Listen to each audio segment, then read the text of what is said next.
Hello everyone. This video is a guide on how to add water to the Hanli chiller. Ensure the unit is placed on a level and stable surface. Make sure the chiller is disconnected from all power sources before starting. Open the door cover. Verify that the drain pipe cap is securely fastened and the hose is vertically attached. Open the water fill inlet cap or port. Prepare approximately 11 liters of clean purified or distilled water in advance. Have a funnel ready to facilitate filling.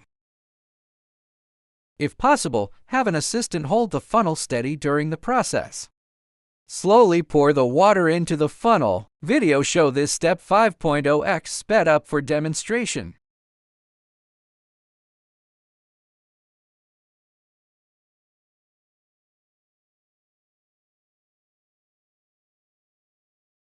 Stop adding water once the normal zone indicated.